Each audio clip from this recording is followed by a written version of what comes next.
What's up, man? What's up? What's up? Alexander Barney Barnes. Yes, sir. Yes, we're here. Back. Season, what? I think this is like 4 technically for me. Woo. So we're here with it. So what is your middle name? No, we're not. What's the middle name? That's confidential. Let the people know. I can't do that. That's confidential. Okay, give me like a scale as far as in terms like, is it like Superhood, like Daquan or something like that? Oh, no. Or is it like starts with an L. L? Yeah. It's not Lamar, is it? No. Oh, okay, well that's my middle name. I was gonna say. That'd be crazy. I'd have been like, dang, me and your parents gonna have to have a conversation. I'm like, Dad, I don't know what's going on, man. But oh man. all right, well, cool. Well, welcome to the show, man. Yeah. We're here. Yeah. Starting off strong. Wanted to give you guys a guest that is well known. People know him. He's been in the scene for quite some time. I've given him shit ever since I met him. Every time. But, you know, it's molded him obviously into a great dancer. So welcome. I believe therefore I'm King Sylar. Welcome to the show, Mr. Barney. Yeah. Woo. There it is. How are we living these days, man? Great. Fantastic. Fantastic. What's new in your life right now? New. Nothing. Nothing. I'm just teaching. I just been teaching all over the place. Okay. So that's been cool. Little jobs have been coming up here and there. So that's also been cool. And just been battling a lot. You have been battling. And winning sometimes. Right. So that's cool. Right. We won't count last night. Not last night. Last night was, finals though. This is true. Finals. That's true. At least you're not a prelim warrior. At least.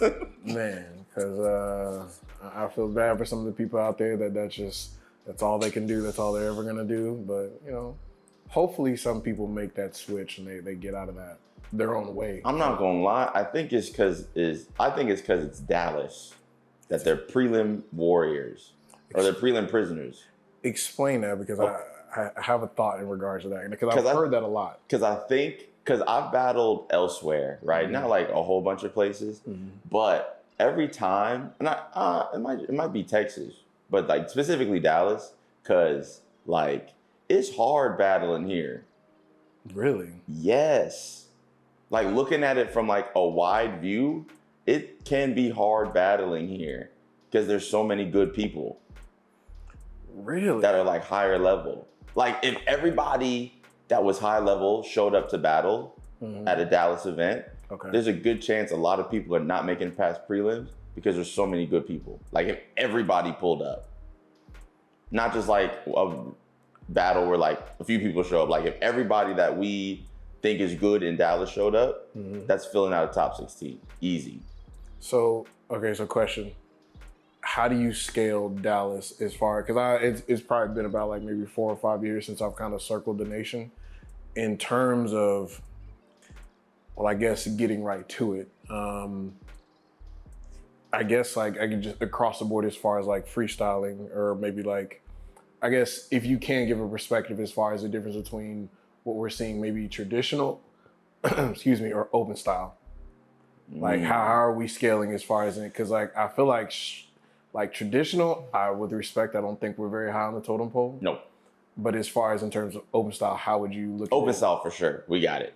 Really? We got it, open style. Like, I guess S being like up at the top best, A being like, you know, maybe like a second, and then B. I'd probably do A. An A, really? A plus. Is this Dallas or Texas? Dallas. Man, high praise. Yeah. High praise. Absolutely. What is it about Dallas? Because like maybe I'm not seeing it. I think it's just like, because I've seen some like a lot of the battles that I look at are like LA battles, and it's like looking at them and I'm like, yeah, we could go. Like if we like if it was a 3v3 or something, or even a 1v1, I'm like, yeah, we could go. And like I'm not saying we're gonna like win, but I was like, we can do some damage, keep up, right? Like easily. And like I've seen like people who go to like the people from here that go to Thesis, they make it, and I'm like, yeah.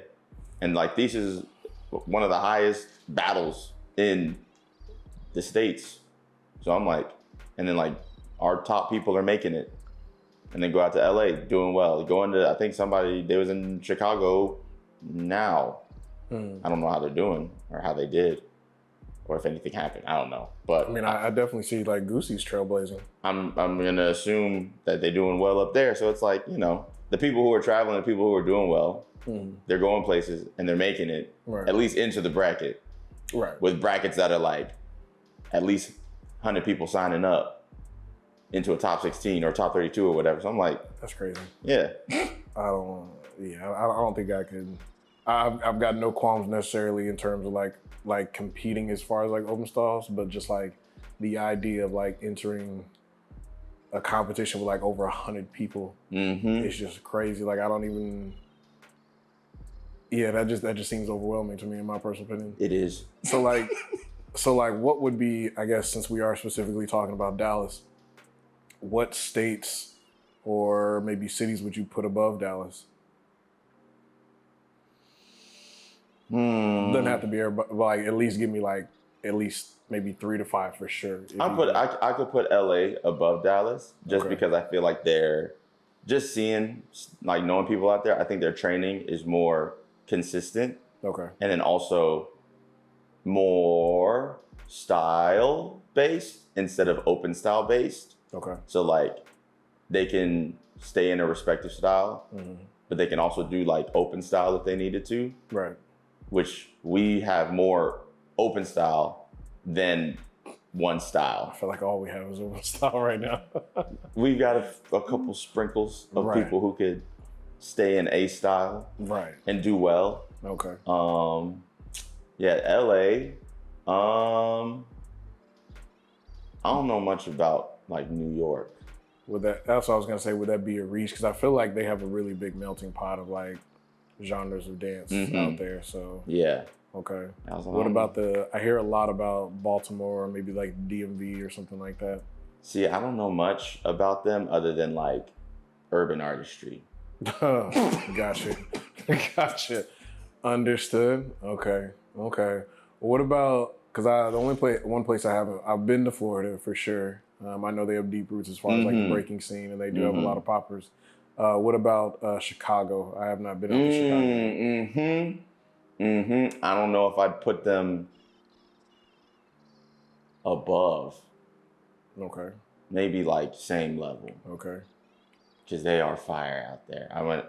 The only thing I've gone to out there, battle-wise, was a World of Dance. Okay. And it was fire.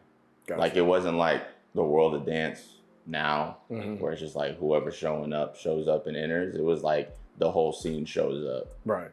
And enters. And it's like a for real. It feels like a for real, like it feels like, it kind of feels like how WAD was back in like 2015, 2016. So kind of like pre-pandemic. Yes, when like everybody showed up. Yeah. In the scene, and it was like ran really well, and people showed up and battled, and it was like another one of those like over 100 people entered. Yeah. And it was only like the really good ones made it. I do remember that. For sure. Okay. Well, gotcha. Well, okay. Well, all right. So definitely LA. I do feel like Chicago kind of feels like sleepers to me because obviously there are a lot of house heads I know that are from that area. Yeah. A lot of like club music, things of that nature, like kind of I feel like they've got a lot of OGs, even a lot of DJs obviously come from the Midwest and things of that nature. So I kind of feel like they have a lot of people there who are, with respect, like kind of like subtly and quietly kind of like passing on knowledge. So like when I hear somebody from Chicago, it's like I put it like this, I guess just to kind of blanket it, I've never seen a whack person from Chicago. Nah. I've never seen a whack freestyler from Chicago. Nah. So. Never. Well, damn. Never. Well, shit. well, you know, with respect, I wish I could say that about Dallas. I mean, but I do, but you give Dallas high praise because I've definitely been very critical of my city. Obviously, been here for like almost 20-something years now because I've been in Crump for 17, so probably 22, I think. Yeah, kind of close to that. But I feel like, I guess like, so what is it? Okay, I guess let me ask this question. What is it about Dallas that I guess keeps them I guess, in the higher upper echelons as far as you in terms of freestylers? I think it's the creativity that Dallas has. I feel like that's what Dallas is like. When you ask other people, like what Dallas has, I feel like it's like the creativity and like the blending of styles for the people who do it really well. Right. I'm being very specific. When I say the people who do it very well, right, who blend styles well, and they're able to do that, go in and out of styles, not just like willy-nilly, because they know the styles and they can do them. And then just like the creativity on top of that, I just feel like is different than other places. Gotcha. Yeah. Okay. More exploration than other cities. True. I almost said experimental. Right. Well, I mean, it's all that. It's all those words. But I guess like so we're kind of dabbling on that. Let me ask a direct question.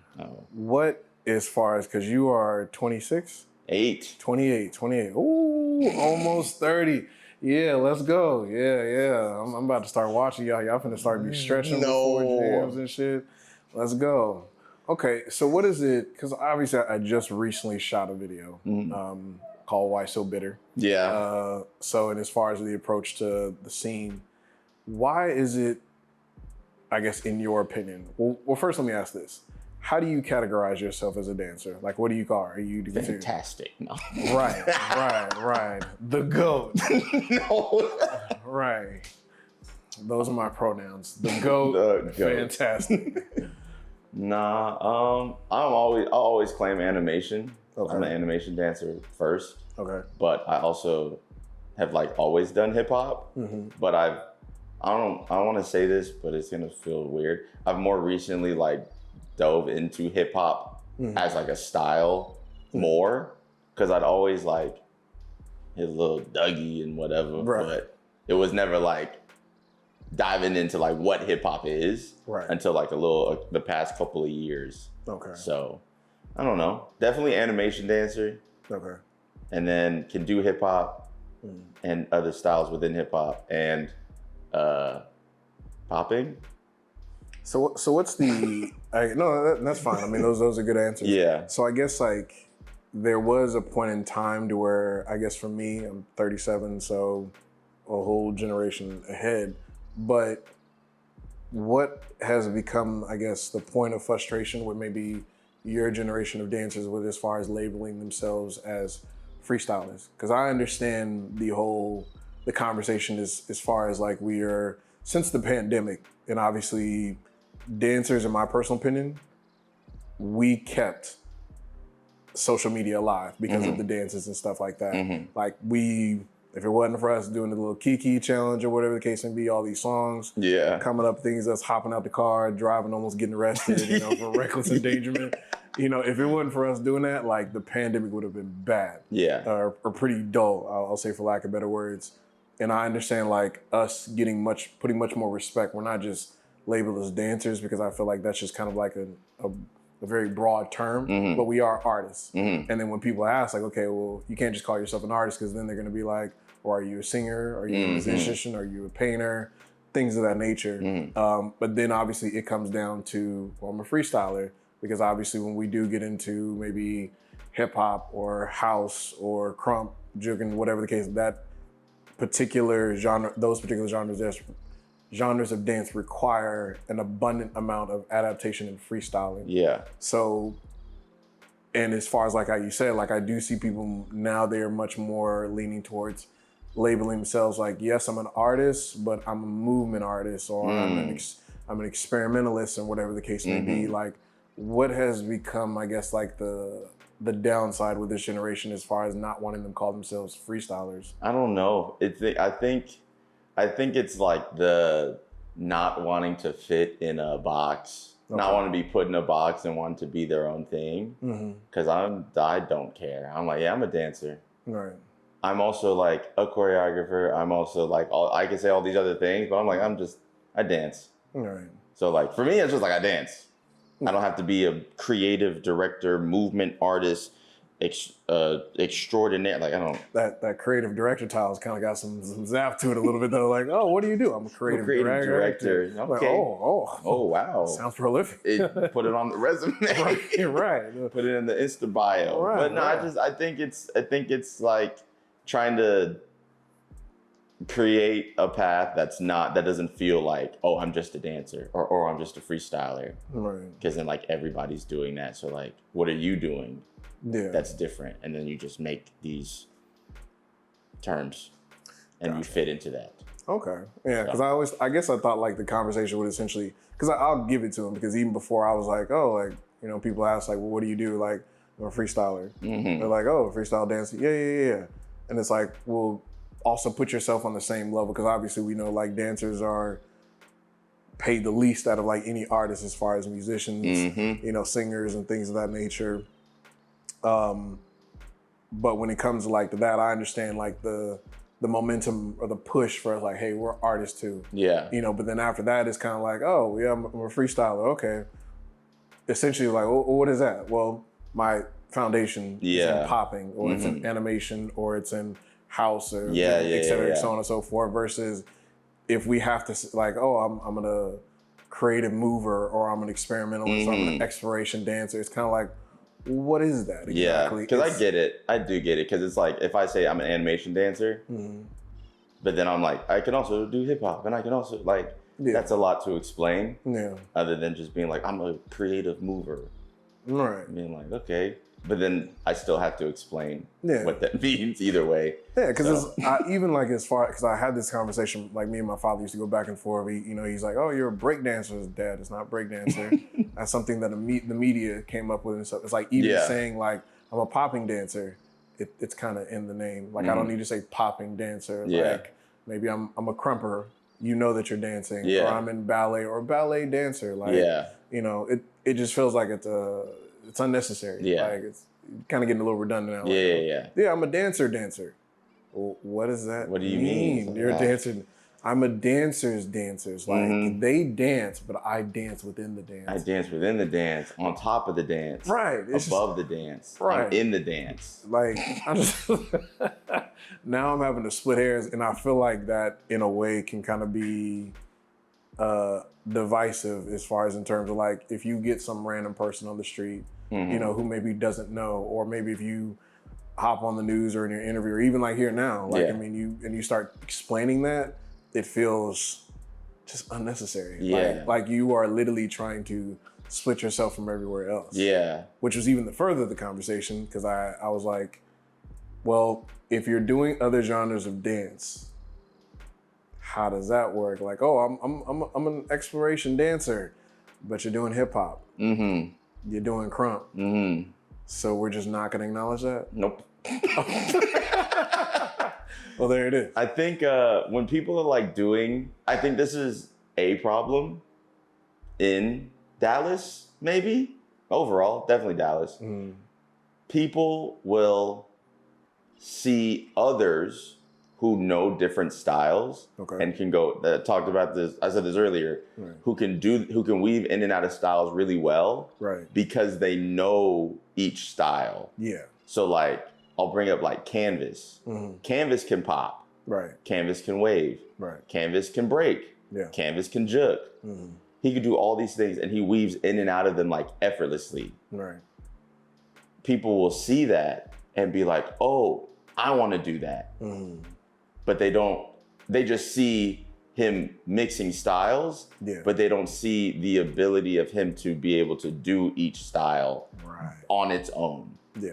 So I think that's the problem, because people will see somebody like Canvas and be like, I want to replicate that and do that. So they'll learn little tidbits of each style and then try to put them together, and then it looks terrible. Because they don't get what's actually happening. So there's no substance behind it. It's just doing all the moves that they know and they see. Yeah, we had that conversation years ago, and it's still kind of something I kind of hit him over the head with. It's just like, I told him, I was like, you have to be mindful of the the flag that you bear. Yeah. That the kids or even ignorant or youth, the things of that nature, and it's not their fault. Yeah. It's just people are always going to pay attention to what they see first versus, you know, what they choose to understand. Learning takes a long time. Yeah. And I told him, I was like, hey man, I was like, you can sit there and tell these guys to go to class and this is where I learned this and stuff like that. But the moment that you get out there and start ciphering and battling and stuff like that, that's all they care about. They gonna do it. Right. It's like if you're not showing up to the classes, then they're not going to listen. Yeah. They need to see you implementing what like your philosophy. So yeah. Well, dope. Makes sense. Well, yeah. Well, let's jump back in the past because I don't know if I've ever seen anyone dive into this with you. So oh no. Tell me. Let's go back to the beginning. Like, how did this start? Like, how did you get to? Because obviously, legendary. You know, DFC. Yeah. How did you get there, man? Like, where did you start dancing? I started dancing. Take that back. Okay. How did you get the name Barney? It ties into the story. Okay. It ties into how I got there. Gotcha. So I'm not gonna lie. When I started like for real dancing, I started as a hater from the jump. It was so funny because like I said, when I was younger, I would always I would do all like the social dances. Right. So like when the Soldier Boy came out, right, I was doing that. Right. The Dougie came out, Halle Berry, all that. All of that. Man. All of that. You literally. So like I was always dancing, but it was just like I'm doing it at the school dance or whatever, and I'm just doing whatever. Nothing like franchise boys. nothing like for real. Did you ever rock the tall tees with the? No. Nah, you missed that? Oh, nah. That was a great time. Baggy ass clothes, putting two lanyards together and stuff like that with the class ID. Do that, nah. Man. Okay. My mom would have never let me do that. Yeah, I definitely had to switch clothes by the time I got home. My parents ever saw me, I'd probably got in a lot of trouble. Nah, but I started my start on like dance of like seeing dance other than that was like street style was Step Up 3. Wow. Dang. Yeah. And God. And I was like watching Step Up 3. I was like, this is cool. This is cool. They dancing, whatever. And then it was like the first big battle scene, and it was Mad Chad, and he came through it. He came through he was in there just going crazy. Right. In my head, watching that, I was like, he ain't doing nothing. Well, interesting take, given how far we are in the future.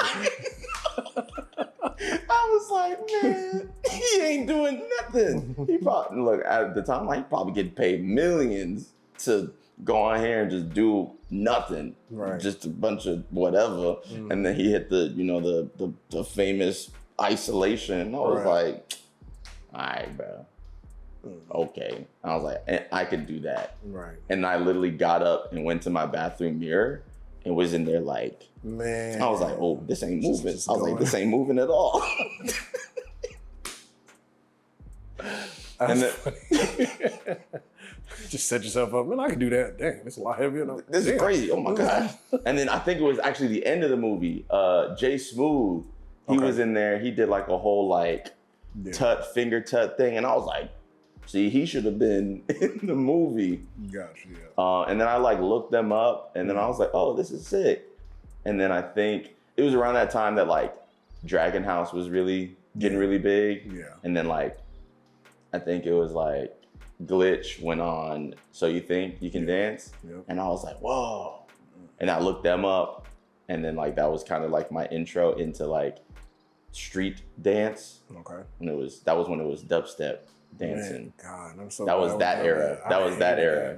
That's the era I came up in, dubstep dancing. Dubstep, Skrillex, and everything. God. That was Bangarang came out. Oh God, I'm glad that was like the most worst dubstep, trap step, all of that. Man. And then I think I like was just like copying and imitating and freestyling for like a year.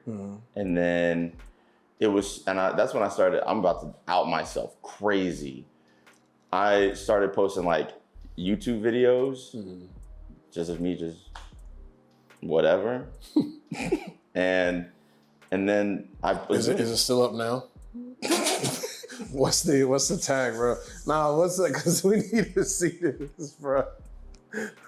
Listen, I got videos up that are like, like 14 years old. It's just my name. I think I'm just Alexander Barnes. Yep. Oh man, we got to go look for that. They're all on there too.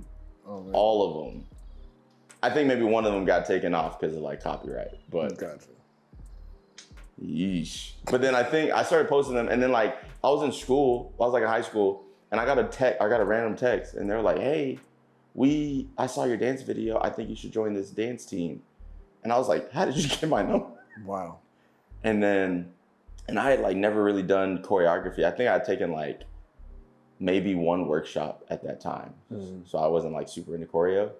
But I was like, okay, sure, and went to this audition.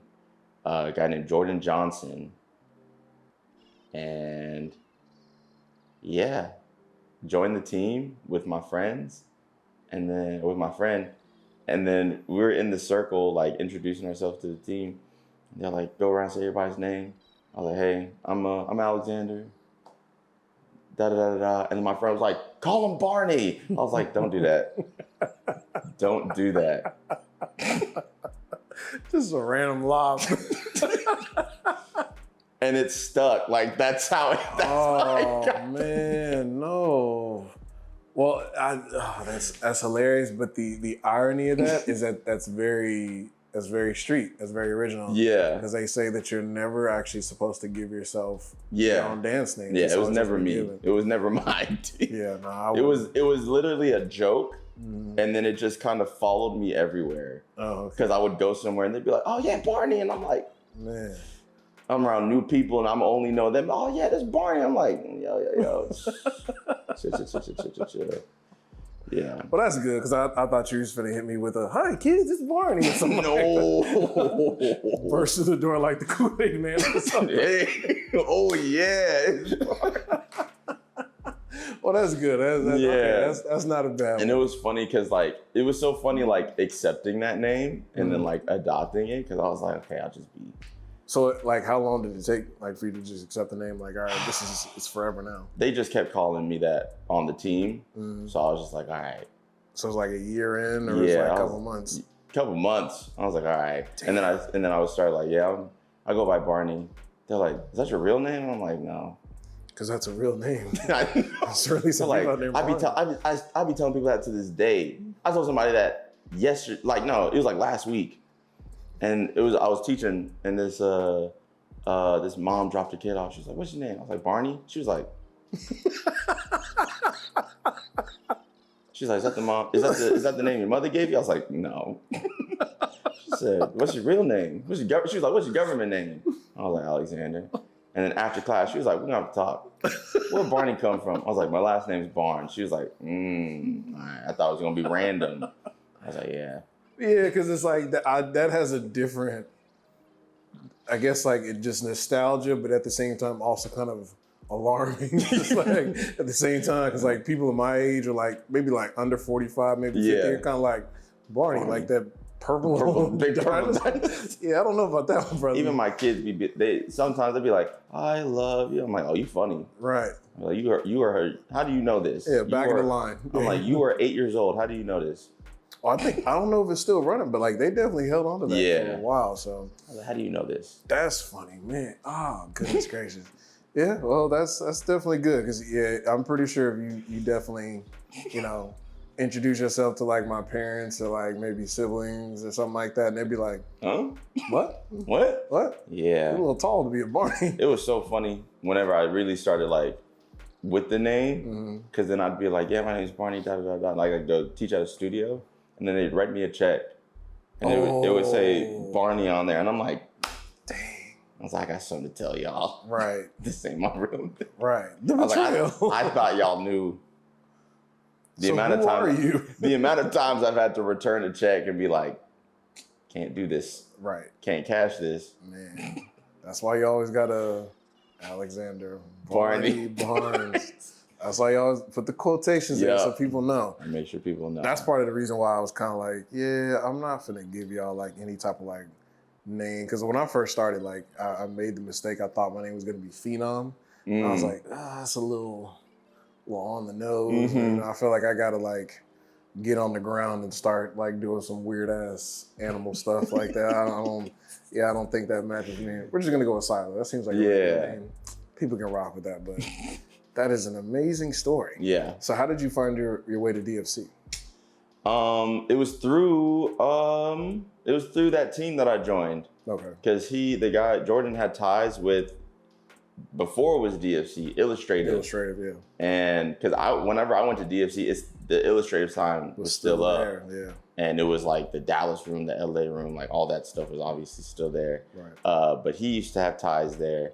And he was really big on like training, like training us. So he was like, you can train with me, but I also want you to go to other studios. So he's like, go to DFC, go to Millennium, go to this place. Right. So yeah, I think that's how I found my way there. And I just remember being there and I was just like, man, I don't know nobody. Cause like I didn't know anybody except for like my friends that I danced with in high school, which was like 3 of them. Right. And then the team that I was on, and then like that was it. So I was like, and I'm like still new to dance because I'm like, I don't really take choreo classes like that. I'm new to just all of this. So I was like, cool. This seems fun. Do you recall like maybe like the first class that you maybe took that wasn't your own? I don't. I remember that's when like Gifted was teaching though. Yeah. Yeah. Renegades. And that stuff. Yep. Oh, well, okay. Because I remember the first time that I want to say I remember seeing you was I was about to, I think Camel was teaching popping at that time. And it's like, it's kind of like, you know, like you see people, but it's like they don't register in your mind of like who that person is. But I want to say, because I remember you were teaching in the main room, and I walked by and I remember I asked Taj, because he had that little office there and stuff, and I was like, what class is he? He's like, it's animation choreography. And I'm like, what? What? And I walked back around, you know, that far side, I'm like, where it was, and I'm like, what the fuck is this? And I just remember like, I want to say you were like going over like some moves with them and stuff, and I'm like, what is animation choreography? I'm like, what the fuck is this? I was like, I thought you have a popping class. He said, yeah, no, we're just gonna separate. I'm like, what the fuck? All right, man, whatever. And so, man, I just remember that time that I was like, that's when I was like really getting into teaching, like first getting into teaching. And I was like, I only know, like this is all, animation is the only thing I know. Like I don't know how to teach anything else. But I was like, at that time I was like, there's nobody who wants to just learn animation like that. Right. Because I was at a studio where everybody was doing choreography. True. So I was like, the only way for me to teach animation is through a choreography lens. Gotcha. And it worked for a while. It worked for a while. So how did you, I guess like, do you remember like, I guess the point to where it was like, all right, I'm gonna start, I know that I can teach this, and how did you transition to like, obviously what you're doing now, like obviously you're implementing a lot more hip hop into your choreography. Like how did that starting point and how did you progress all the way up until this point? I think I got the opportunity, everything came from the guy Jordan. He's like my first teacher. So he was like, he had like his own little studio at a certain point, and he was like, hey, I want you to start teaching, because I feel like, because I'd been with him for a couple of years at that point. He wasn't at Hear My Anthem studio, was he? Okay. Because I remember that one was up the street. Yeah. That was Kevin. Okay. But I remember he was like, we're gonna start doing classes, and I want you to teach. And I was like, cool. But then I think I had found out at that time, because I think at that time I was also like dancing a lot at Millennium. Okay. And I found out that like teaching was also like a skill that you needed to learn. Yeah. So I always like picked up choreography fast. So I instead of taking the class, I'd like just sit in the class and then watch how the teacher taught the whole class. And like I did that with a few people, and I just kind of like figured it out from there.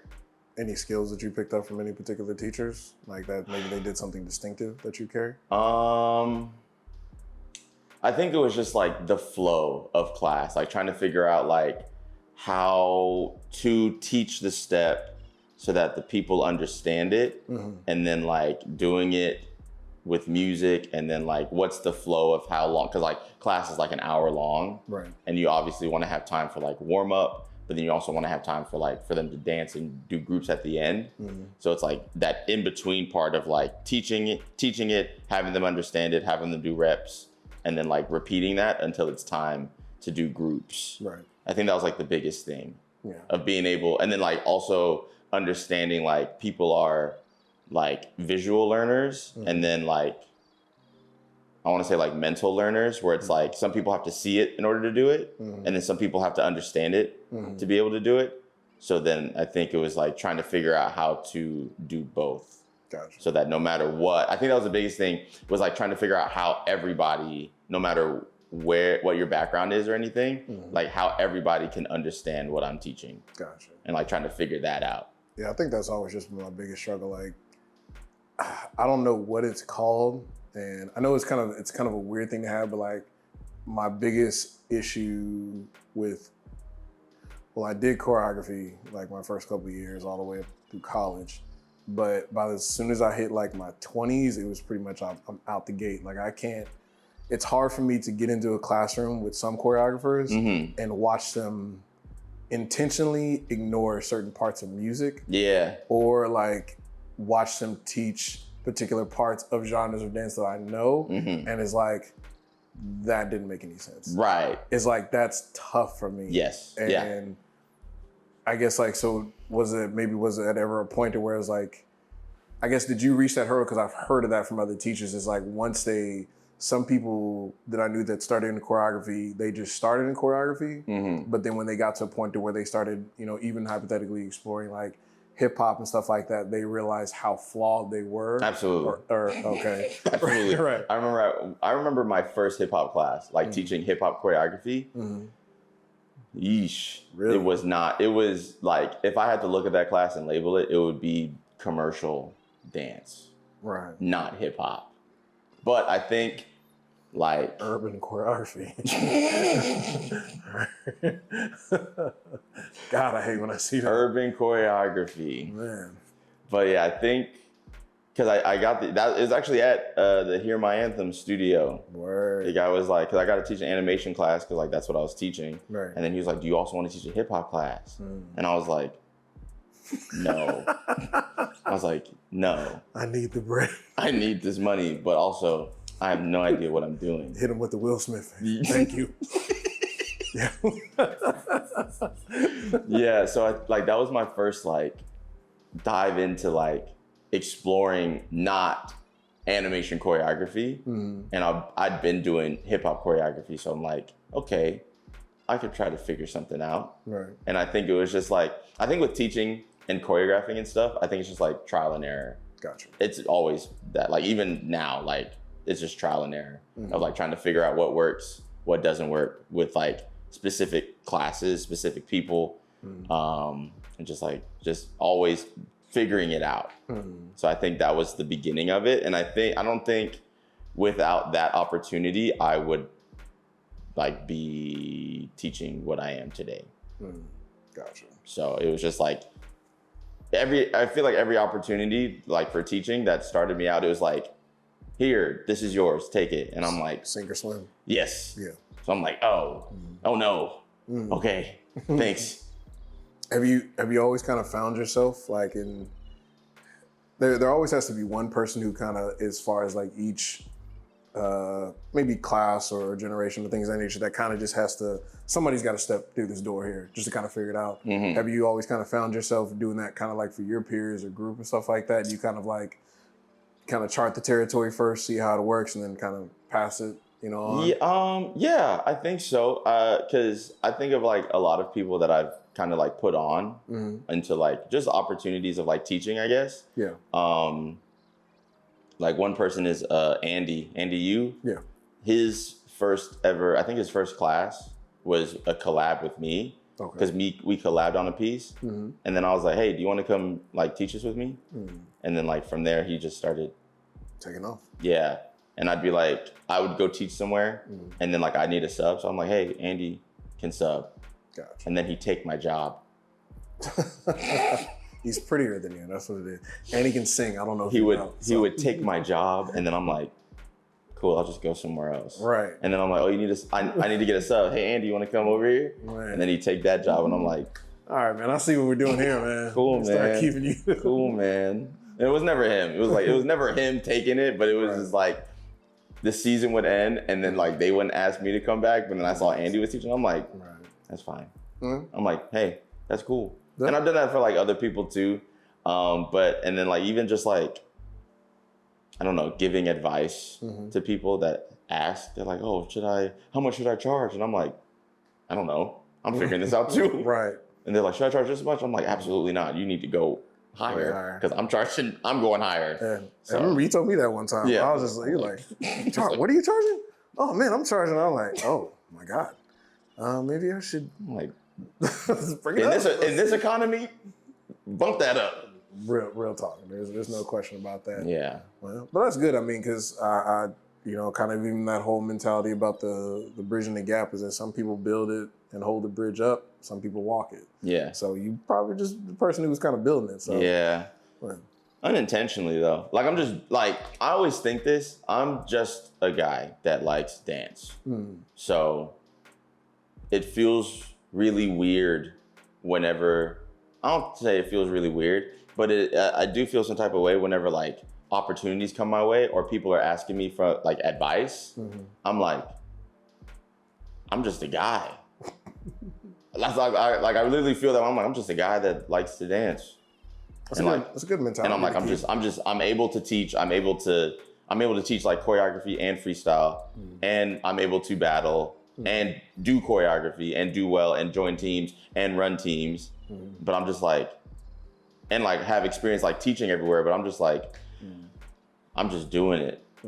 It's just happening. I'm just doing it.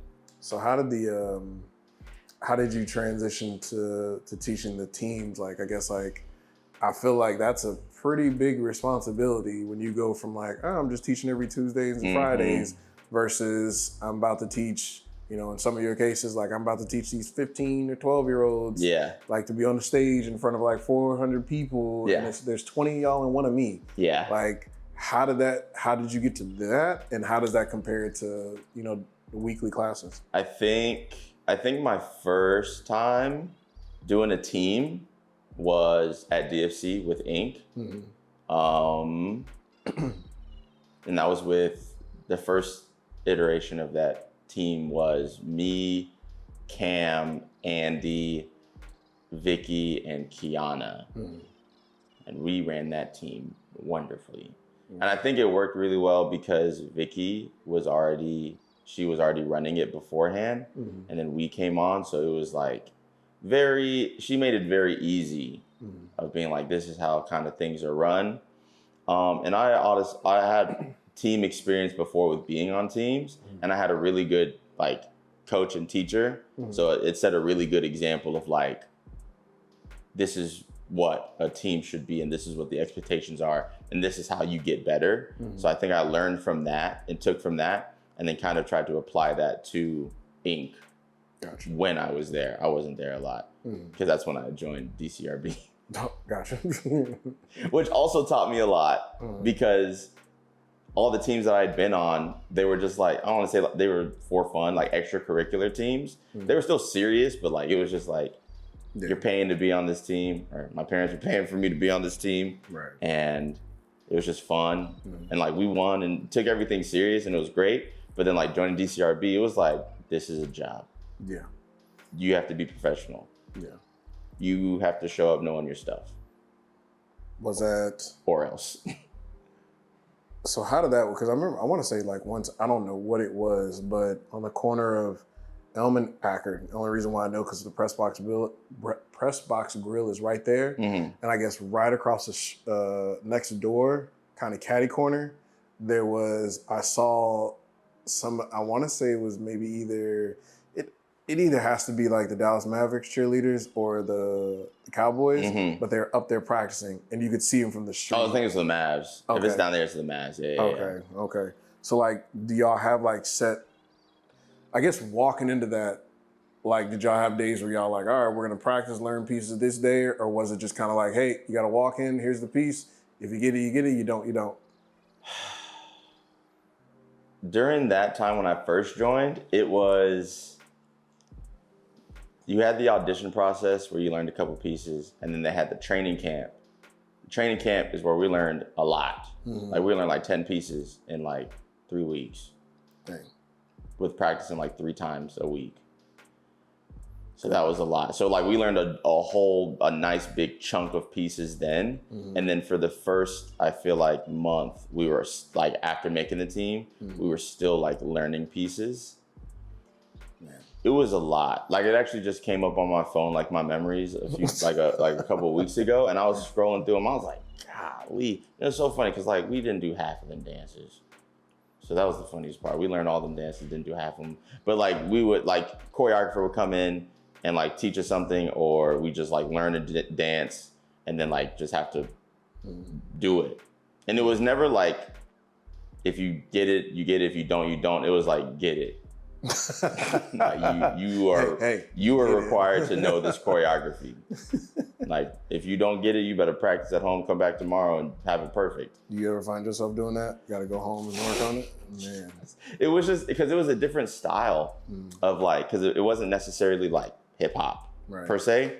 It was very performance based, very like has to be big, but it also has to be fast because we're dancing for sports fans. Right.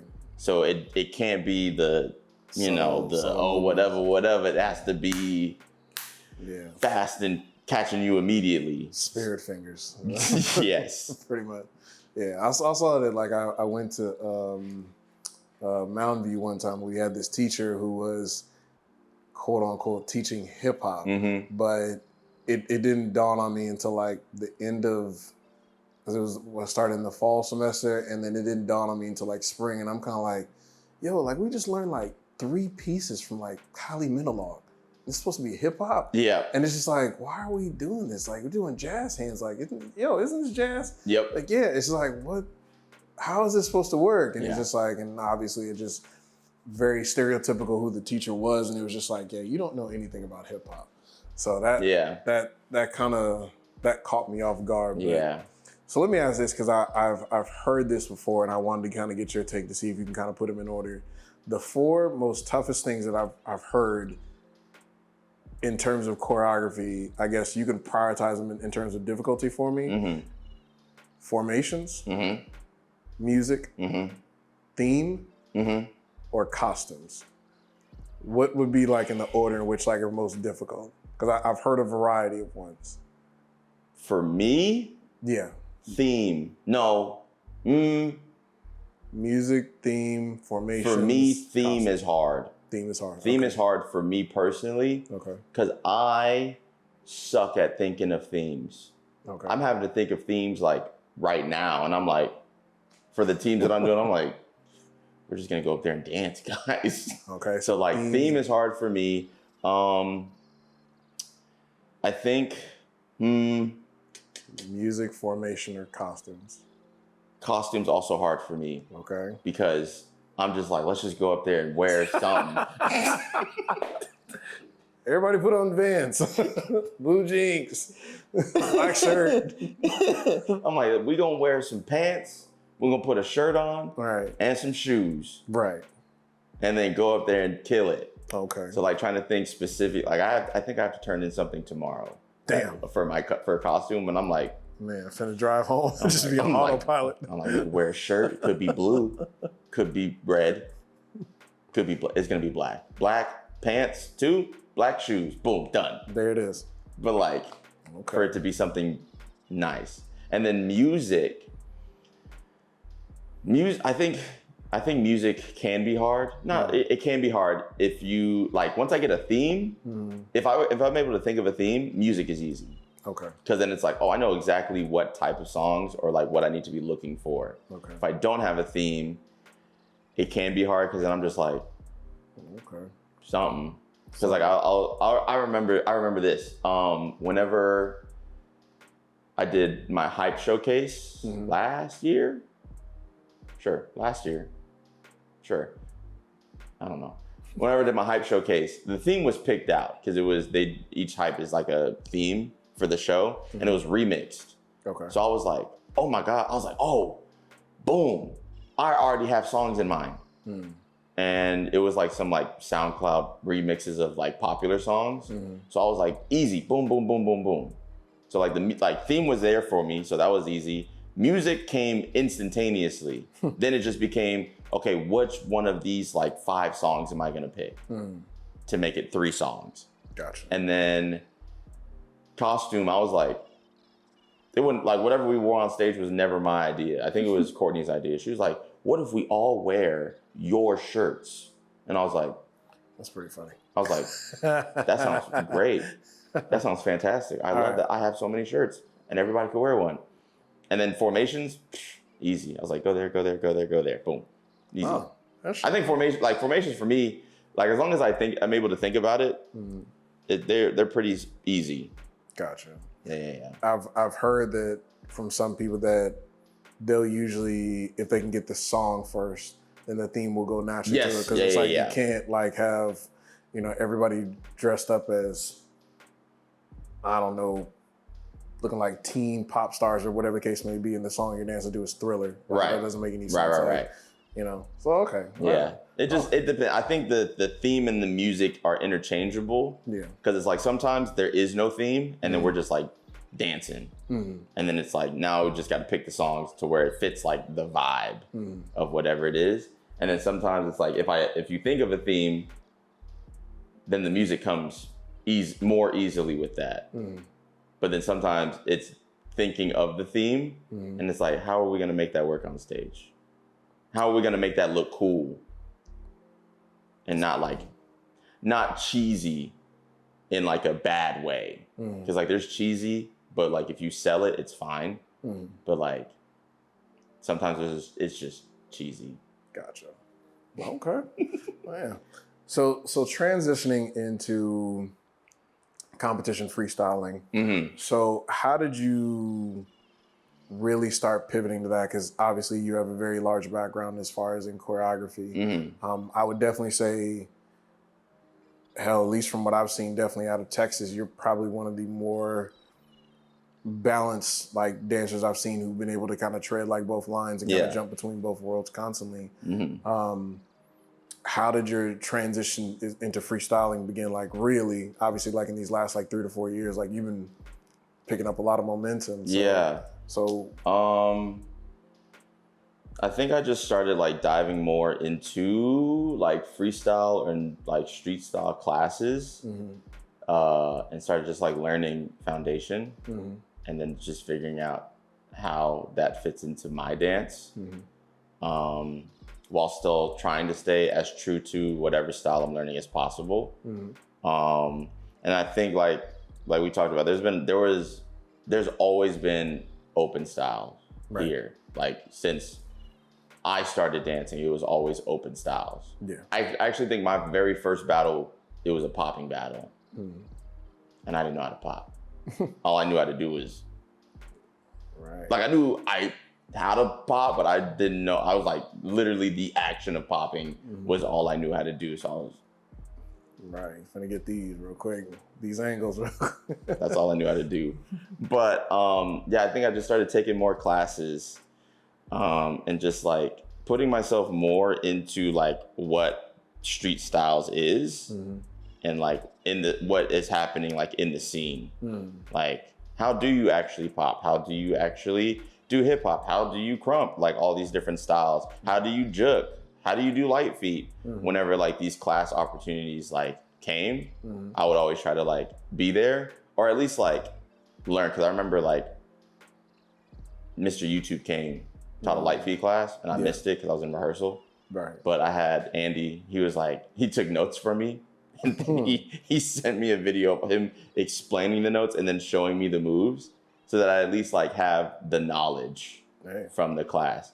And I think that was a big thing that I found out is like knowing helps more than just being able to do it. So I think I kind of tried to dive into that side of things of like being able to know stuff and the knowledge of stuff. Like even like this last weekend or 2 weekends ago, a girl named Riley Prodigy came in and she taught like a Vogue Femme class and a heels class. And I was like, dang, I had plans, but I was like, I kind of wish I could like stay for the Vogue Femme class because I know nothing about Vogue, right? Except for all the stereotypical men that try to imitate voguing when they're going against a girl.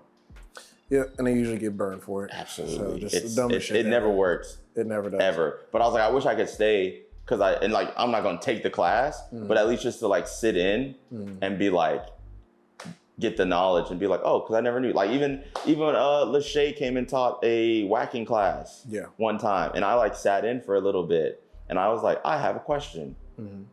What is this? Like, what is the difference between whacking with an H and whacking with no H, and whacking with 2 A's and whacking with 1 A?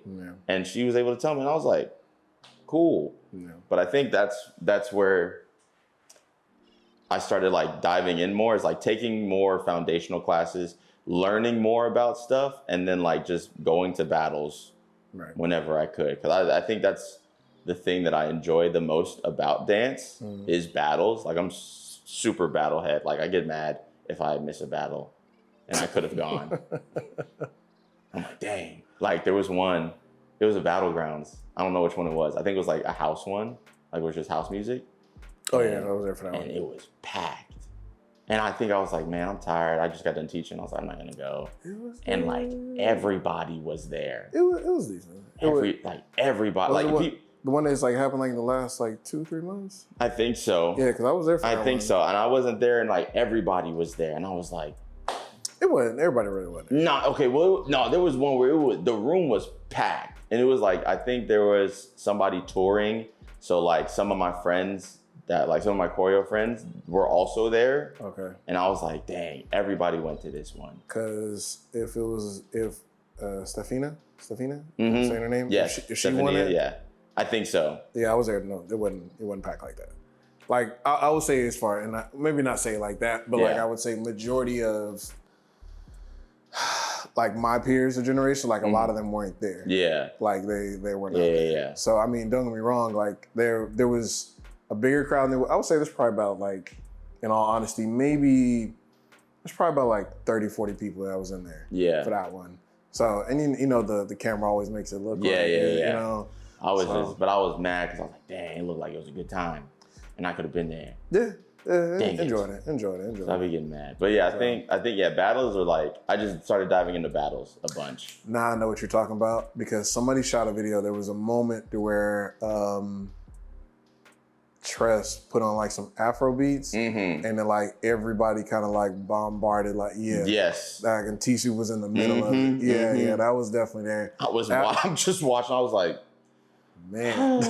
And I was like, it's only 12, I could still go. Man. Well, I mean, sure, you know, of course, unfortunately, you know, Battlegrounds after a while, like people after that, as soon as they get to top 4, everybody started, all right, so I'm out of here. Yeah. So no, it was a good time. Definitely enjoyed it. So now that you are like fully immersed into obviously the freestyle culture, you have been obviously for a while. So let me ask you, your path as a dancer obviously is not a traditional one as far as in terms like you are not just a freestyler, you're not just a choreographer. Yeah. So what is the goal as far as for you? Like what's Barney's vision as far as like when it's all said and done, what is the absolute zenith, no pun intended with that, you know, of where you want to be or what you want to be remembered for? I love battling and I love teaching. Okay. So like in a space where I can teach and I love, like I enjoy teaching the people that I'm teaching and then like just going to battles and doing well. Right. Not necessarily winning, but like just, cause I feel like I made that goal for myself in battles. It's like, I want to put out good rounds. Gotcha. Regardless if I win or lose. Yeah. Like if I'd rather lose and have like the best round I've ever done in my life than win and be like, eh. Yeah, I have that about Crump. Because I don't care about. I just never want to have like, as long as you leave and you got something from it, I'm good. Yeah. I'm good. Like, never want to have like, a white yeah, crown. I was like, I want to be like, I'll be chasing that feeling for the rest of my life. There you go. Okay. But yeah, just teaching and battling is what I want to do. Is there any particular jam that you would love to win? No. You know what? Past or present, any jam? No. I don't think so. Cause I've won a lot of the ones that I've wanted to win that I've been to. And I'm like, oh, nice. Right. Like I did it. I'd love to go to like a versus style event, any of them in LA, like freestyle session, battle of the year, and then I don't know what the other one's called. It just happened though, the versus style event. Definitely want to go to those. Winning, we'll see, but you know, at least go and again, like just do well. Right. Thesis, do want to go to Thesis. Haven't been to Thesis. Do want to go. Yeah, I keep missing that. I also want to go to Jack of all trades. Definitely. I was going to ask about that one. I do want to go to Jack of all trades. Yep. I actually just looked at the price for a ticket to go out there. It was like $550. That's not bad. I was like, that's not bad at all. I'm not going this year. I'm not locked in at all. I mean, I like Joe, but it dare I say in a good way, it kind of, when I saw it, I was like, man, this kind of intimidating, because obviously watching, you know, Riff when he was on there, and it's like, all right, lines, robotics, and I'm just like, oh, y'all are really calling people out on their stuff. Yes. I was like, oh, you cannot finesse your way through this. Yes. I was like, okay. And I love that though. Like, I love that concept of like, I love the concept of like restrictions. Right. Of like, you can only do this. Right. And I think I found out I thrive really well under that. Okay. Of being like, because I did an online animation battle for Soulbotics a few years ago now.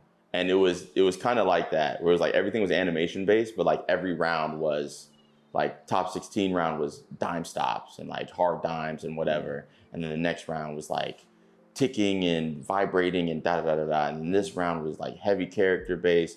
This round was like speed control based. And I was like, I'm doing really well. So I feel like Jote would be cool because of that. And I was like, I'm like, all I have to do is make it into the bracket because top 16 rounds are animation and then undulation. What is undulation? Let me make sure I remember. Oh, okay. I don't know if they changed it. I think is that texture? They said it was like waving. Okay. But then like they changed it to undulation to where it's more broad and you're just like. So fluidity? Yeah, I guess so. Oh gosh. Okay. I think they changed the verbiage at some point. But I was like, I'm gonna kill in the animation round. Undulation, I probably just have to do good enough. And then I'll win. Yeah. And then I'll make top 8. And then from there, you know, right. I'm good. I got my clip. Am I in the video? I got the clip. Bam, I'm there. I got it. Boom. Tag me. Tag me. I'm good. Top 8, whatever. Tag me. Yeah. Okay. Well, yeah, that's dope. I mean, 'cause, you know, also they also have Book of Styles as well. Yeah. So, I miss that all the time too. I saw that one because I think that one has a little bit more. Is it the same? Because I want to say like I saw them like they had like. Yeah, they do it a little differently though, to where it's like they have the styles or like whatever it is, and then they spin a wheel, so it's like always random. Because like with Jote, top 16, top 8, top 4 finals have been the same for like ever, right? Of like what each round is. But with Book of Styles, it's like top 16, spin the wheel. Okay, you have to do waving. And then like top 8, it's like you have to do like tutting and Toy Man or something like that. And it's like you have to stack them. Yeah. Man, you really got to know. Yeah. Because even I for a while, because I randomly saw a clip on YouTube and this guy was going over like popping styles, and I was like, oh, that is Toy Man, isn't it? Even nowadays, like I love it, but it's unfortunate I don't see people do Puppet Master or Scarecrow or anything like that. And I'm just like, man, I don't even know what this is. Because we don't know how. That's why you don't see it. You don't know how to do it. I mean, but people got to go get it. I mean, I just feel like, because obviously, like, animation is very attractive to the dancer. Like, the idea of clean and isolated movements is very alluring to people. So I can understand that, but just like the mindset, even with tutting, like, because I personally feel like people get away with that because it's just like, all right, the ignorant mind is just like, oh, it's just ankles. Yeah. But you got to dance with that. Right. Like, and even the horse stance. Right. Yeah. Finna squat down and start hitting you. All types of tutting angles. And even the step that is like, okay, like now I've got the angles, now I'm just gotta be on beat. Yeah. Well, then now I gotta move my feet. Yeah. And then I also gotta do that while being on beat. Yep. So I feel like there's definitely an escalation as far as that. So yeah. Okay. So tough question. Uh-oh. Right. So obviously we're seeing a lot of big stage open style jams these days. So this might be a little broad, but like, do you feel like there is a genuine development for the broader body of dancers as a whole to get on these big stages? And I guess to elaborate a little bit more, is that I can understand as far as in terms of, certain people getting up on there and maybe it's just maybe for the look or the network. And maybe if you've already spent years, like maybe yourself or myself, like getting on there and it's just like, all right, this is maybe more of a fun thing, or maybe this is an experiment, or this is a challenge. But I had a student who came into Crump, and within literally his first 4 months, I asked him a wig, which for my people, it's a wildly important goal. And I asked him, I was like, hey, what's your goal? Like, what do you want to do? Like, what's something you want to see yourself doing? He's like, well, I want to get on World of Dance stage. And I'm like, well, that's it? Yeah. I was like, bro, we can... Hey, is that? Yeah, it's in 4 months. I can get you on the stage. We're gonna do that in May. Yeah, I was like, you want to do that? And he's yeah, well, I just want to be able to, I just want to make it on stage and then get out of prelims. Yeah, I can get you there in like 3 months. So I was like, so what else is there? It feels like a lot of new dancers, because they are so prone to like what they're seeing on social media, they believe this is the end goal. Yeah. Is that somehow getting on this stage means that I am a master class or a master in dancing. Yeah. So I guess with that elaboration, like, do you feel like getting on those stages in these very big stage jams and stuff like that, do you think it helps or maybe kind of cripples like the dance scene in its development? I think it is helpful to newer dancers because it gives them a goal to strive for, which then pushes them to train more, which then gets them better, and then puts them more into the culture and in the scene. And then from there, that's where they find out, oh, that's whatever. Or they make it there and they're like, I did it. And then it becomes like, now what? Right. And then they just figure that out from there. But yeah, I think for like newer dancers that are like interested in that, because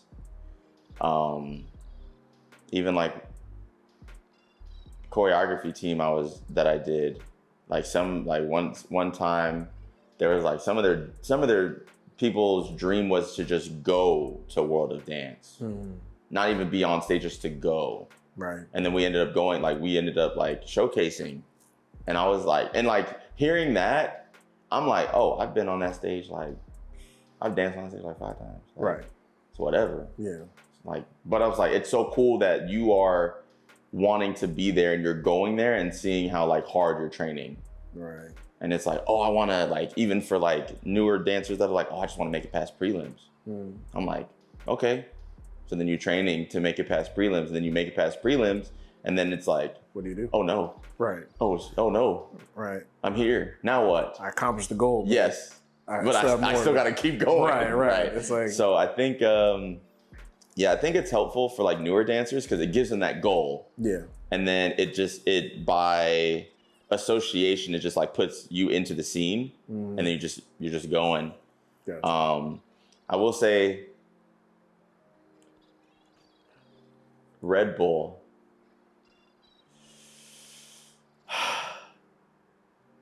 I guess to jump in here a little bit, but I guess my big concern as far as what I'm seeing, obviously with certain jams, like, and now I don't have a problem saying Red Bull, but just because there's a lot more than just Red Bull. I think Red Bull is just the one that's kind of marketing it the best right now. Yeah. But I guess a big concern, to kind of put it metaphorically, I feel like because you have jams like Red Bull, because they're promoting just this, in my personal opinion, this very wide and very loose interpretation of street style dance and the culture in itself. I feel like obviously when it comes to those newcomers, they are more so likely to kind of, in a sense, they're going to climb through the side of the window to get into the house versus coming through the front door, you know? And so obviously it's like, if you don't come correct, then your experience within that home is going to be unfamiliar. Yeah. Like, you're just not going to know. And that's what I'm seeing a lot is like you said, like, when people, in a sense, they come to dance, like even kind of with you, like, I mean, you saw a movie and then it was kind of like, I'm going to challenge myself. Yeah. You know, and even though it's funny and it's innocent, you went straight to the mirror. Yeah. Versus looking at your phone and be like, oh, there's a bunch of people there, I'm going to go to this place. Right. And just see it versus having an authentic, intimate, you know, development with it, you know. So it just kind of like, when I look at it, I'm just kind of like, all right, well, you got on this stage and you made it to the top 8 or top 16. What now? It's kind of like, once you accomplish that goal, you really, it's like almost like it wasn't worth it. Yeah. You realize like how small that goal actually, how reasonable that actually is, versus instead of it being, like you said, you're a guy who just enjoys dance versus like, oh yeah, I just want to, because with respect, if you're first to me, when I hear that, it's innocent and it's fine, because as a kid or a youth, you don't really know any better. You're just seeing what you like. But if your first goal is to, I want to get on this stage, it's really to be seen. Yeah. Like, it's to kind of satisfy your vanity, not necessarily your understanding or appreciation for the dance. So I feel like it's very short lived, because once you get there, it's over. I think it can be like, I think it's how you approach it with that in mind. Because it's like, like I said, it's like if I say, oh, I want to get on that stage, is it just because I want to get on the stage, or is it like I want to be good enough to be on that stage? Right. So I think it can go like either of those ways, because it could be like oh, I want to just be seen on that stage, or I want the skill level that will put me on that stage and nobody's questioning me. So I need to be able to work hard enough and to put in the work so that I can be there and be fine.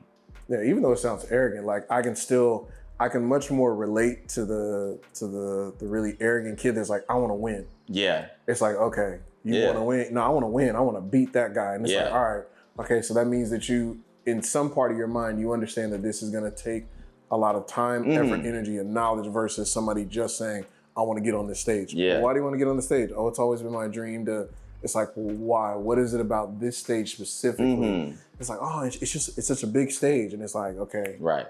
You just want to be seen. Yeah. You want your clip, like, so it. Yeah. I think that same way about like battles too. I'll be saying this all the time. I'm like, ooh, I'd be like in my head, I'll say both things. I'm like, ooh, I want that battle. Like, I want to battle you. Right. Or I'm like, yo, I need to stay as far away from you as possible. But like both, I mean the same thing with both of like, it's never like I want to battle you because I know I'm about to like beat you. Like this is gonna be easy. Like I want to battle you because it's gonna be crazy. Like I'm about to get pushed hard. Like it's gonna be crazy. Yeah. And that's happened like every single time that I see somebody and I'm like, ooh, that'd be me and him, me and her.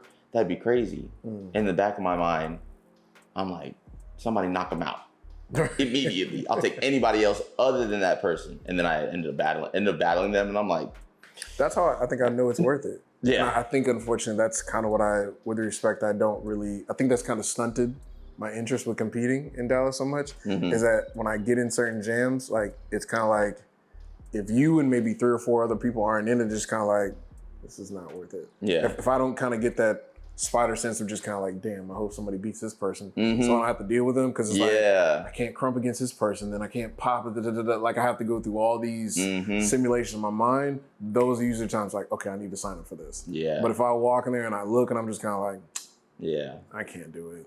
That happens all the time. Like it was this event up in Canada, a hip hop battle I went to in Canada. Right. And I knew some people there, and there was this one girl. There was like 8 people in the tiebreaker for the last spot in top 16. Mm-hmm. She went crazy. And I saw her and I was like, yeah, somebody got to take her out immediately, bro. Somebody got to get her out of here. Me and her in finals. I was like, you asked for it. I was like, the guy was like, you gotta do it. I was like, somebody else, bro. Maybe not earlier, but probably later. Right. Please. Man. Knock them out. Okay. All right. Well, yeah. So let's do a little rapid fire questions. Oh no. Okay. So let's go from there. So go-to style of dance. Animation. Okay. Artist that you love to choreograph to.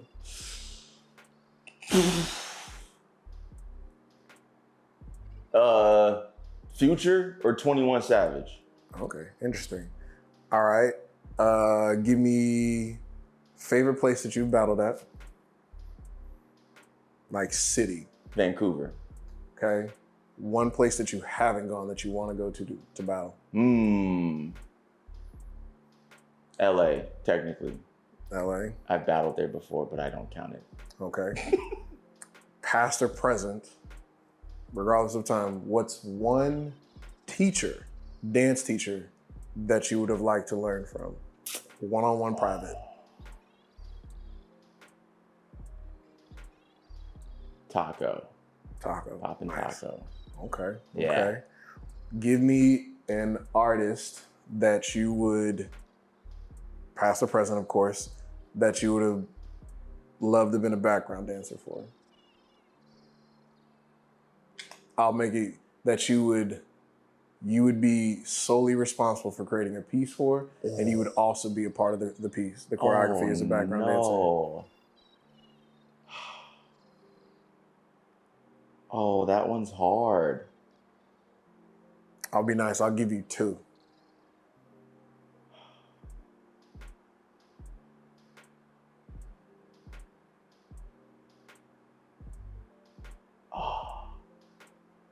I'll just say this because he just had a concert here like last night. Don Tolliver. Oh, wow. I've been choreographing to him a lot more than I thought I have. Courtney brought that up to my attention. Really? She's like, you choreographed to this song and this song and this song. And I was like, I didn't even know that was Don Tolliver. Well, that was number 3 on your list. You're just like, yeah, just music got it. All right, let's get it. Let's get it. We good? Oh, I gotta make a piece. Let me just that one. Okay, bet. Let's go. Okay, like Don Tolliver, and then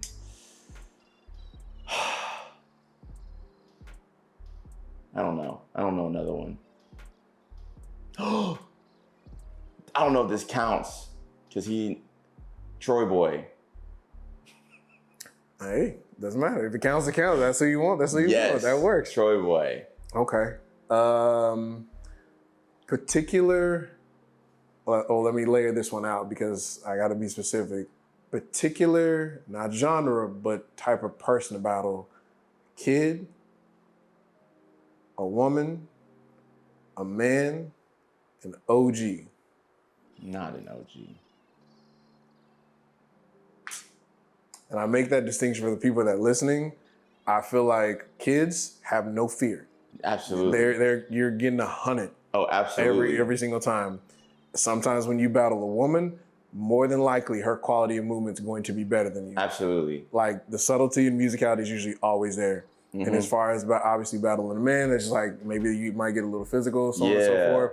That OG, you could probably go get some of that body type. They gonna scream for everything. So I'm gonna say man, only for the I love a little like hostility. Okay. Not real though. Not real hostility. Like we talking at each other. So you wouldn't want to battle the man? No, I would. You would. Oh, who would I not? What do you want? OG. OG? OG for sure. Why OG? Because they're gonna win. No matter what I do, they gonna sit here and just. I was gonna hit you with the jig, man. Oh, with the fundamentals. Dang. And I'm gonna be in there trying my hardest. And be like, oh my God. They're gonna be like, yeah. And then I'm gonna get the OG talk afterwards. Hey man, you're doing too much. You're not in the music, bro. Man. You trying to dance to the music? I am the music. You didn't love it. You did. I wasn't feeling you. That's how I knew you lost. Okay. Battle partner. One person you could be your battle partner. Oh no. Oh, there's so many people. I'll give you, it's your last lifeline. Give me 2. Oh no. Past or present, anywhere. Let me see.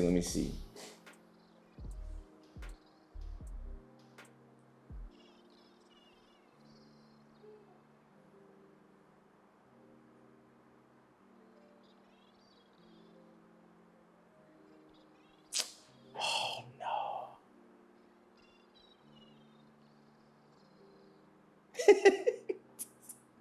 I'm not gonna lie. Give me Goosey. Okay. Fuck with it. I'll fuck with it. Me and him are stupid. Okay. We did a 2v2 in Austin. I was there for that. I was there. I was like, y'all play too much. That was fun. Dang. Okay. Another one. I'm not gonna lie. We've never partnered, but I want to. Jada. Jada? Oh, wow. Well, when you're here. Well, as we had this conversation, like she said because shouts out to Troy and the UMF, it was always 2-on-2. Yeah. So she was like, I always got burnt out of doing 2-on-2. So yeah. It's like, she was like, I can never have the time nor the ability unless it's like battlegrounds, which majority of the time she can't make it to. Yeah. But she's like, I'm always having to rely upon somebody. And I think I told her, I was like, you got a veterans experience really early, because even, it was always random. It's like you get partnered with that random person that just is not good, or they don't know what they're doing. It's just like, let them go first. And they're like, Leroy Jenkins.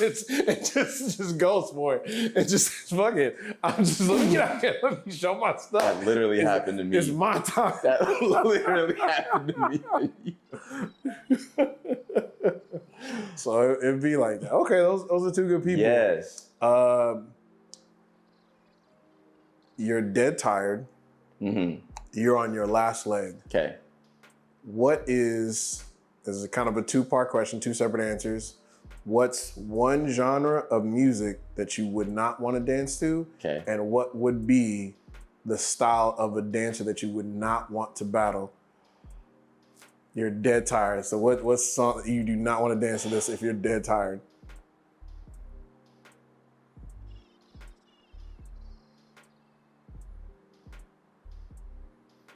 I'm not gonna lie, it's gonna be funk. Okay. I gotta be locked in for funk. And if I'm tired, I'm not gonna be able to do it. Gotcha. Styles, crump. The answer is always and forever gonna be a crumper. I never want to battle a crumper. Ever. I don't care. I could be fresh. I never want to battle a crumper. I'd be so mad. Especially in like an open style event, I'd be mad every single time. They'd be doing, I'm like, energy. Oh, and they'd be, I'm like, oh my gosh. Oh, now I got to do extra. They ain't even do nothing. Dead. Oh, bang. They hat trick, bang. I'm like. I mean, the intensity's there, man. At the music, if it's done right. They be. Right, yeah. Bang, I'm like. Hold it. Got to show the musicality. I'm like, okay, bro. Okay. All right, okay. Best shoe to dance into, worst shoe dancing. Worst shoe, Converse. What? Yes. The OGs? Oh no, I love dancing in Converse. They're so light, I gotta feel the ground. No. Those are applicable everywhere. Popping, house, crump. My ankles be screaming at me. Okay, fair enough. Best shoes for me. Okay. Air Max 90s. Jeez. Jeez. You still have them black ones? I've been wearing new shoes. I know. I'm just asking. Air Max. I've only been wearing these. Like these and another pair. Are the other ones still in the closet? Did you throw them away? They might still be in there. That's funny. I might have thrown the black ones away. I think the black ones, no, they're still in there. I threw a pair of black ones away. I got a new pair and then wore those out. Okay. Last two. Okay. So 2 big ones and we'll close it out. Pause. You're in a car. Okay. Driving to, let's say, Michigan for a jam. Mm-hmm. 4 people in the car aside from you, or 5 people in the car aside from you. So who are the 4 people that you can put in the car with you for a road trip? Guaranteed good time. Canvas. Cam. T-Soup.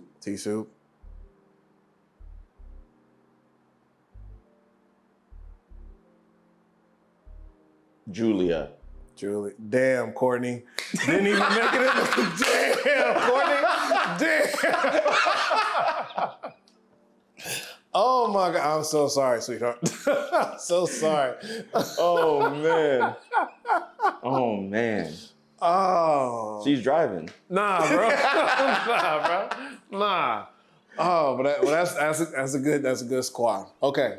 All right. So on the other side of it, you got a team of 5. Uh-huh.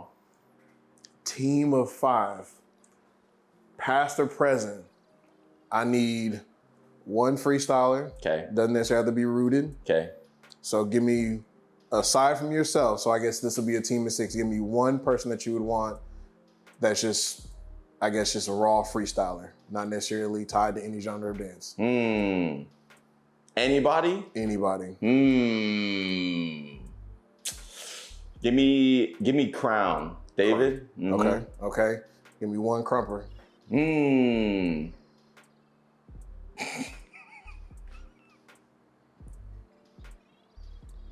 Give me the big OG, Mr. President. Oh man. Eyes. No. Eyes. Crumper. Yep. Give me Davi. Oh, nice. Yes. Shouts out to no one. All right. Popper. Oh. Slim Boogie. Mm-hmm. That's a solid pick. Give me hip hop head. Fentaye. Who? Fentaye. Okay. Mm-hmm. Okay. All right. Give me a house head.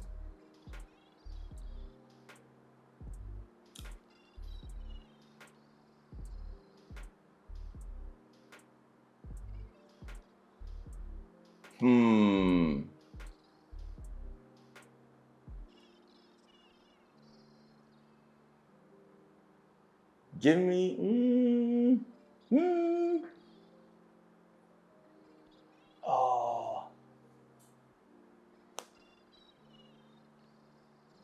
Give me Toyin. Good. Very seasoned. And it's funny because I remember I was talking to Kevin Middleton like years ago and stuff like that. I always thought Toyin was from overseas, from the DMV. Yeah. He's like, bro, that's just how internationally known she is. You think she's from overseas. I was like, yeah, I thought she was from France. Like, yeah. She's from the States. Yeah. I was like, okay, that's a solid list. Yeah. Well, there it is, Mr. Barney. So, yeah, good interview. Definitely appreciate you coming out. So for you, give me 2 last things give me some advice for your future self, and then give some advice for upcoming dancers. Advice for my future self. Yes. Don't suck. Solid. That's all I got. Solid. That's my philosophy that I've been living by for a really long time. Mm-hmm. Don't suck. Okay. At all. All right. And then advice for the next generation of dancers coming up. Don't suck. No. Learn. Mm-hmm. Dive in. Take your time. That's it. Like just learn, and it's gonna take time. Mm-hmm. Take the time. Enjoy it. Mm-hmm. Just be present, and just be a sponge and be just ready to learn. And the results will show. Whatever results you want, they will show if you take the time and put in the effort. Excellent. Thank you for your time, Mr. Barney.